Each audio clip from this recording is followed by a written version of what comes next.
В совещании, посвященном предстоящим выборам, приняли участие глава администрации Сибая Рустем Авзалов, председатель территориальной избирательной комиссии Сафа Ишмухаметов, члены территориальной и участковых избирательных комиссий, руководители служб, задействованных при подготовке к выборам.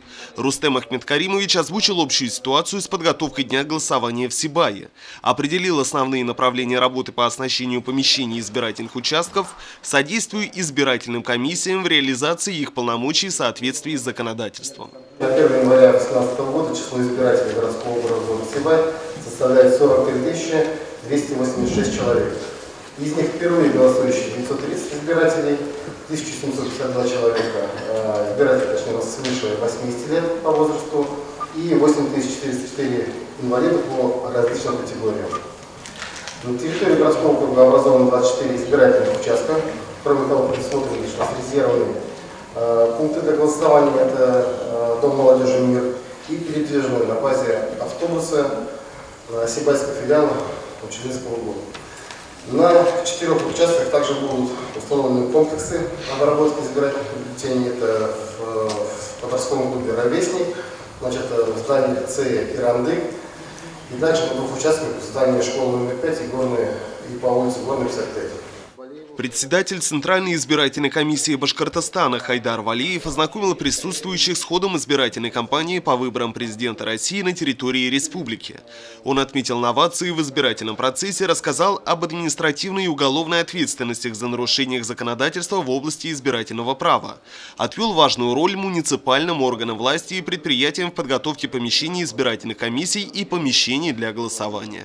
Каждый участок должен быть оснащен компьютером и надежным принтером. Председатель ЦИК призвал членов комиссии организовать информирование о предстоящих выборах, чтобы 18 марта каждый совершеннолетний гражданин пришел и отдал свой голос. Активность наших избирателей – это самый главный показатель. Поэтому на уровне участковой избирательной комиссии мы приняли постановление Центральной избирательной комиссии Республики ваши 2 этапа дойти до наших избирателей, до каждого избирателя. Первый этап с 15 по 28 февраля обойти всех избирателей избирательного участка, разъяснить им, какие выборы, как можно на этих выборах участвовать, приглашая их для сверки данных в списке избирателей. Уточнить, как избиратели будут участвовать 18 марта в голосовании, сколько у нас избирателей старшего поколения, инвалидов находятся в этом участке и как они планируют участвовать в голосовании. Не нужна ли им помощь для осуществления своих конституционных прав.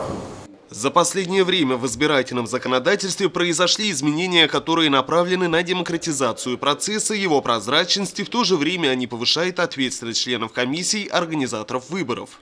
Некоторые из новаций, например, использование машиночитаемого кода на протоколах, Центральная избирательная комиссия республики опробовала на предыдущих выборах и убедилась, что это действительно экономит время, исключает ошибки, делает открытой процедуру подведения итогов голосования. По словам выступающих, с другими изменениями мы столкнемся на предстоящих выборах. Отменены открепительные удостоверения, на днях начался прием заявлений от избирателей, которые в день голосования 18 марта 2018 года окажутся вне места регистрации, в командировке, на отдыхе и так далее. Чтобы воспользоваться нововведением, избиратель вправе подать заявление об откреплении и выбрать для себя участок, на котором будет голосовать в день выборов. Единый портал госуслуг. Если вы и данный избиратель имеет личный кабинет в данной услуге, то он может, не выходя из дома, написать заявление и тем самым поменять свой избирательный участок, на котором он будет голосовать 17 марта по необходимости. Следующее – это многофункциональные центры. На территории Республики Башкортостан, на территории всей Российской Федерации приступили к работе по приему указанных заявлений. Избиратель может обратиться в любую МФЦ, несмотря на то, где он зарегистрирован. Избиратель города Сибай может обратиться в МФЦ, находясь в городе Уфе, и отказа при этом не должен получить. Подводя итог выездному заседанию, глава ЦИК региона пожелал, чтобы в день выборов 18 марта в помещение для голосования пришли все сибайцы и выполнили свой конституционный долг. Ринат Музафаров, Айгуль Хамитова, Радмир Исингулов, Гульгина Раскильдина, телекомпания СТВ.